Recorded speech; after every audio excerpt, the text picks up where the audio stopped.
Well, President Trump continues to operate at full speed less than 3 weeks into his term now. He's disrupting and reshaping the federal government with some help. Joining me is NBC's Kristen Welker, moderator of Meet the Press. We are seeing a lot of anxious federal employees because of the uncertainty surrounding their employment, and also now some concern about Elon Musk and his involvement. Kristen, how much of this is a surprise versus the president following through on plans that he'd already laid out?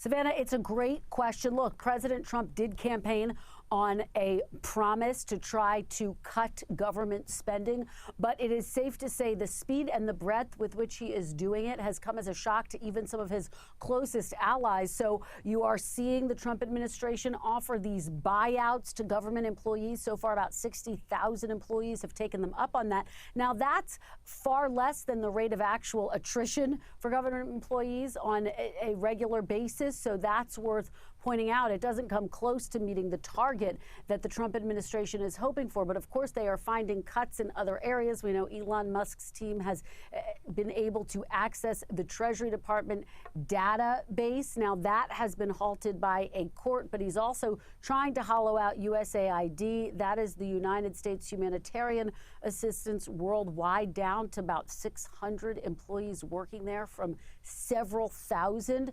You have some pushback from Democrats, but from Republicans as well. It's really notable. Senator Susan Collins, for example, of Maine, says that President Trump has empowered billionaire businessman Elon Musk, quote, far beyond what I think is appropriate. Lisa Murkowski said this, Savannah. She says, quote, by circumventing proper channels and procedures and creating the potential to compromise the sensitive data of Americans, we create a tremendous amount of unnecessary anxiety. That is wrong. Good governance is based on trust, not fear. I go back to the fact that there have been a number of legal challenges. Democrats say that may be their best recourse on the one hand. On the other hand, they acknowledge the courts really can't keep up with the pace and breadth of what we're seeing from President Trump and Elon Musk. Yeah, a lot still to be seen. And this Sunday on Meet the Press, you're going to talk with New Jersey Senator Andy Kim, a Democrat, and National Security Advisor Mike Waltz. There's a lot happening right now with confirmations, as well as the president's global agenda, which includes a contentious plan in Gaza.